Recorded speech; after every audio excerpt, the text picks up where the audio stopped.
They say never anger the quiet ones. But Mr. Sterling, CEO of Argon Analytics, did exactly that when he fired me. I'm Ava Lin, Senior Data Analyst. Or, I was. Until 2 days ago. To everyone at Argon, I was the quiet one. The girl who kept her headphones on, lived in spreadsheets, and didn't play politics. But data was my domain. Every number, every login, every system access. If it moved through Argon servers, I saw it. And that's why what happened still doesn't make sense. Mr. Sterling, my mentor, my boss, and the man who once told me, "You're the brain of this company," walked into my office with HR trailing behind him.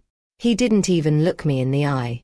Just handed me a termination letter, said it was a restructuring decision, and left before I could even ask why.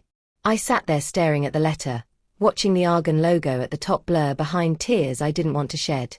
It wasn't just a job. It was my life. I'd built the data infrastructure from scratch. I'd protected it when the company faced cyber attacks, when investors panicked, when everything could have fallen apart. And he knew that. He trusted me. At least. I thought he did. I packed my things in silence, the rest of the team pretending not to notice. Except for Mara. Mara was the new hire, Mr. Sterling's strategic operations manager. A sleek smile, perfect posture, and a perfume that lingered too long in the air. She was always around his office, always watching me like she already knew how this would end. "Rough day, she said softly as I walked past. Her tone was warm, but her eyes weren't. I forced a smile. "You could say that." "Don't take it personally," she murmured. "Sterling's making tough calls. You know how it is." I nodded and left, but something about her words lodged in my mind. Don't take it personally. Why would she say that, unless she knew exactly why I was fired? That night, as I sat in my apartment surrounded by half-filled boxes, I opened my laptop one last time. My credentials had been revoked, of course. But as I tried to log in, I noticed something strange. A secondary access point I'd created for emergency maintenance, one no one else was supposed to know about, was still active. For a moment, I hesitated. Then I typed a single command. And as the screen flickered to life, I saw something that made my stomach twist. Someone was already inside the system. Under my name. At first, I thought it was a glitch. The system timestamp showed someone logged in under my credentials, 8 hours after my termination. But that couldn't be possible. My account should have been locked the second HR processed my exit. Argon's security system was airtight. I designed it that way. And yet, there it was. User, A. Lin, access level, root administrator. Last login, 3:07 a.m. A chill ran down my spine. I scrolled through the logs, heart pounding, tracing the digital footprints. Whoever it was, they weren't subtle. Data transfers, query runs, confidential exports, all stamped with my ID. If anyone looked, it would appear that I'd been stealing company data after being fired. Someone was setting me up. The next morning, I drove to Argon's glass tower out of sheer instinct. I didn't have clearance anymore, but the building's cafe was public. From there, I could see everything: the lobby, the elevators, the faces I used to greet every morning. Mara walked through the front doors at 8:02 sharp, crisp suit, coffee in hand. Sterling followed moments later. They didn't see me, but I saw them. He was laughing, something he rarely did, with her. He used to save that smile for team victories, for late-night breakthroughs when we'd find patterns no one else could. Now it belonged to her. I told myself it didn't matter. That I'd move on. That I wouldn't care. But when I saw her lean close, whisper something that made him stop laughing, something in me cracked. Because I'd seen that look before, the one he gave me before major decisions, before investor meetings, before he fired me. That night, I dug deeper into the system logs. Whoever was inside knew their way around the back end, too well for a newcomer. They'd accessed a database codenamed Argon Core, a folder only I and Sterling had rights to. But there was something else. Hidden within the logs was a series of encrypted notes, metadata that didn't belong there. When I decrypted the first, it read, "You shouldn't have trusted him. I stared at the line for a full minute, feeling the room shrink around me. Someone knew I was looking. I tried calling Sterling. Straight to voicemail. Then I tried emailing him from my personal account. The message bounced back. Blocked. I wanted to believe this was all a misunderstanding. That Sterling had his reasons. That maybe Mara wasn't involved. But in my gut, I knew. Something was happening inside Argon. Something they didn't want me to see. And somehow, I was still part of it. 3 days after my termination, Argon Analytics announced its newest product, Project Helix. A revolutionary data model that could predict financial trends with unnerving accuracy. Investors were ecstatic. Sterling called it a paradigm shift in predictive analytics. Except, I built Project Helix. Every algorithm, every dataset, every line of code. It was my creation, a side project I'd spent months perfecting in silence. Sterling had once told me to keep it under wraps until we were ready. I believed him, trusted him, and now, it was his. No mention of me, not even a footnote. My heart didn't break all at once. It fractured quietly, like glass under pressure. I still had access to the ghost channel, the hidden node that shouldn't exist. Through it, I watched as the launch materials went live. Internal memos, marketing drafts, a press release. At the bottom of one file, embedded in the metadata, was the author tag, Mara D. Rains. My stomach dropped. She hadn't just replaced me.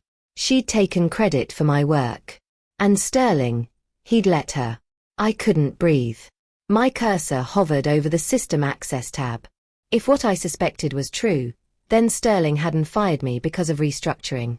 He'd fired me because they needed me out of the way. Project Helix wasn't just a product. It was a goldmine. And I held the only thing they couldn't replicate, the original encryption keys that governed its neural core. I opened the data archive. The Helix_main directory was gone, deleted 2 days after I was fired. But deep in the cache, one recovery file had survived. I restored it. When it loaded, the screen filled with a message left by Sterling himself. From a.sterling@argonanalytics.com to m.rains@argonanalytics.com. Subject: Termination complete. She'll never see it coming. Make sure she's locked out before we move the data. Don't leave traces. You'll have full admin control once it's done. The words blurred as tears filled my eyes. Termination. Complete. He'd planned it. They both had. I closed the laptop and sat in silence.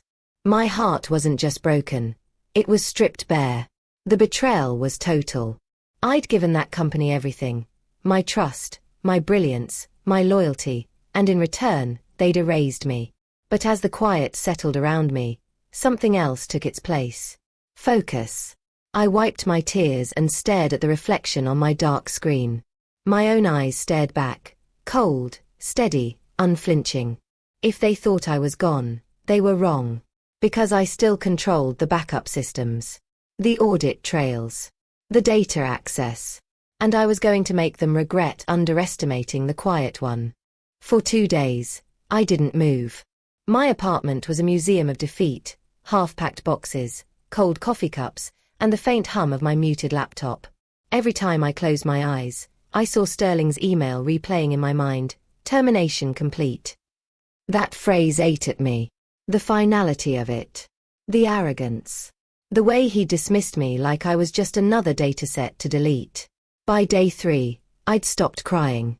The grief had burned itself out, leaving behind something sharper, something quieter. But not before I hit rock bottom first. It happened when my sister, Lila, called. She worked in finance, knew enough about my job to understand the stakes, but not enough to see the full picture. Maybe you should let it go, she said softly over the phone. Start fresh somewhere new. You're better than them. I wanted to believe that. I really did. But as I stared at the Argon badge still sitting on my desk, sterile, silver, and heavy with betrayal, I realized something. If I walked away, they'd win. They'd own my work. My name. My story. I'd be erased. That night, I opened my laptop again. The system logs were still open where I'd left them, flickering like a heartbeat. And in one of the recovered cache files, I found something small, an auto-saved line of code I'd written months ago, embedded with a personal tag I'd forgotten about. #AvaLin_original / if you're reading this, remember why you built it. That single comment, the one I'd added during a late-night debugging session months before, hit me like a jolt. I remembered that night. The exhaustion. The excitement. Sterling had told me, "Ava, this could change everything." He was right. It would. But not for him. So I started rebuilding. Piece by piece, I restored the fragments of the Helix algorithm from backups buried in my old drives. I mapped every unauthorized access, every stolen file, every hidden modification Mara had made. I could see her digital fingerprints all over the system. Sloppy, overconfident. And Sterling's signature sat at the top of every approval log. By the time dawn light spilled across my desk, I wasn't just recovering data. I was planning something bigger. Something irreversible. They'd used my work to make millions. I was going to use that same system to expose every dirty secret Argon Analytics had buried beneath its sleek facade. I closed the terminal window and whispered to myself, "They fired the quiet one." Then I smiled, cold, steady, certain. Now the quiet one fires back. Revenge isn't dramatic fireworks. It's a long, precise burn. I learned that in the days that followed, patience, preparation, and the boredom of being absolutely certain. I reconstructed Helix the only way I could, from memory, from old repos, and from those fragments I'd left scattered like breadcrumbs. The more I rebuilt, the more obvious the fingerprints became. My variable naming conventions, the stray comments in Mandarin I used during late-night sprints, the signature recursive function that only I ever wrote. I stamped every file with invisible hashes only I could generate, cryptographic watermarks tied to my personal certs. If anyone tried to claim the code, the logs would scream my name. Jonah, an ex-DevOps intern I'd mentored, still owed me a favor. He'd been bumped to a contractor role since the restructuring and quietly hated how Sterling treated the old guard. Priya in HR was slipping me memos. She'd been shuffled into post-launch onboarding and saw the hush-money emails crossing Sterling's inbox. Lila, my sister, and a small-time finance reporter, agreed to keep her ear open for anything about seed investors sniffing around Argon. Each person gave me a tiny, ordinary thing. A screenshot, an itinerary, a name. Alone they meant nothing. Together they built a perimeter. Mara and Sterling needed to think they'd covered their tracks. So I let them. I created a HANA token inside a non-essential Helix submodule, a dummy query labeled with Mara's initials, and set a tripwire that would log any attempt to modify it. I also planted an innocuous vulnerability alarm that, when triggered, would automatically email an encrypted proof packet to a dead-drop account only I controlled. To everyone watching Argon's world, it looked like a routine integrity check. To me, it was a bell. With my watermark code and the small corroborations from Jonah and Priya, I prepared two audiences: the regulators, who loved a good data rights scandal, and the press, who loved a fallen genius story even more. Lila drafted a tight explainer for an exposé. No sensationalism, just lines of code, timestamps, and Sterling's email trail. The trick was timing. Too soon and they'd bury it. Too late and they'd bleed me dry. People like Sterling don't change. They get bolder. So I fed his greed. I sent him a fake, anonymous tip about a critical bug buried in Helix that only an admin could patch immediately. I knew he would have Mara do it, and whoever touched that HANA token would light the fuse. I watched them from the quiet of my borrowed workstation, colder, sharper, careful. Where I had been reactive before, I was now surgical. Where I'd once hidden behind spreadsheets, I was pulling the threads. They still believed they were safe. They still celebrated their launch dinners, gave speeches, smiled for investor photos. The server clock on my screen ticked toward midnight. And I hit schedule. They always think the worst moment is when the truth comes out. They are wrong. The worst moment is the one after, the long, cold silence when everyone recalibrates what they believed. Midday on a grey Thursday, Lila's piece went live. No flourish, no op-ed theatrics, just a downloadable dossier. code snippets stamped with my cryptographic watermarks, server logs with timestamps showing my authorship, Sterling's termination complete email, HR memos from Priya, and a thread of internal chat messages where Mara celebrated the quick admin transfer. The file was heavy, forensic grade, impossible to ignore. Within an hour the story had been picked up by 3 outlets. By 2, it was trending. Investors who'd toasted Project Helix the week before called emergency meetings. Regulators that once brushed past Argon's sharp edges opened inquiries. Jonah uploaded a screen capture of the Hunter token tripwire firing. It showed Mara's session ID touching the dummy submodule at 11:57 p.m., exactly when my scheduled lure would have predicted. The evidence fit together like snapped bone. Argon called an emergency town hall. The board arranged the auditorium, trying to look in control. Sterling took the stage the way a man takes an altar, confident, defiant. Mara sat on the front row, composed, a practiced smile. Lila stood at the podium and read, calm, precise, lines of code as if they were indictments. She played the audio of Sterling's email notification, then projected the decrypted message onto the big screen. You could hear a pin drop when the words termination complete filled the room. Sterling's face fell, not into anger but into something worse, lost calculation. He tried to speak, to recast terms, to frame everything as misunderstandings and personnel decisions. His words became smaller as Lila dropped another file, a timestamp transfer showing Helix's core model being moved to a private cloud the moment my access was revoked. She showed the chain of approvals, Sterling's signature on each step. Mara's smile cracked.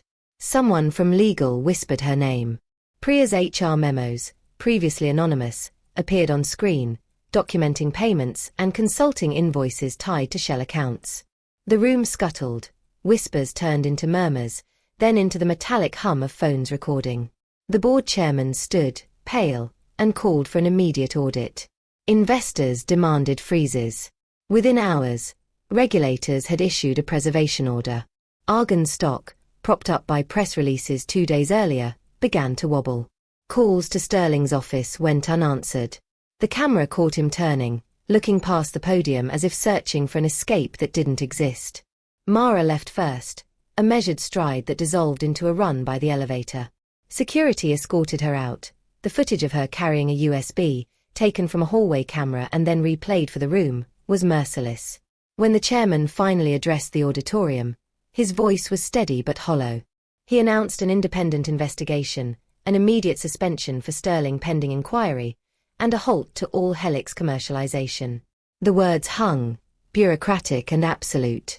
I watched the feed from my apartment, my hands folded in my lap. The adrenaline drained out of me and something foreign and heavy settled in its place, relief braided with a raw grief that had no easy name. On the big screen, Sterling's own email blinked one last time, an ugly testament to his hubris. The room around him filled with quiet. Outside, the city moved as if nothing had happened. Inside the auditorium, for the first time since they'd erased me, they felt the weight of what they'd done. Silence. Then the sound of shoes leaving the room. The morning after the leak, Argon Analytics vanished from the skyline. Not literally, the building still stood, but the name on the glass tower's facade was stripped by noon. Investors pulled out, board members resigned, and regulators seized the servers.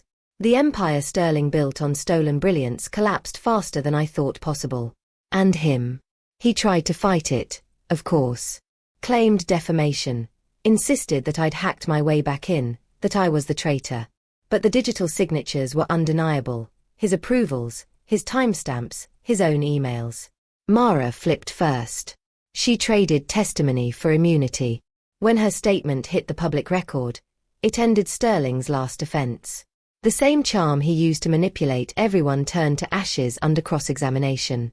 Greed had devoured his credibility, and when Argon's final valuation hit zero, so did his reputation. Meanwhile, I didn't celebrate. The silence after victory isn't joy, it's clarity.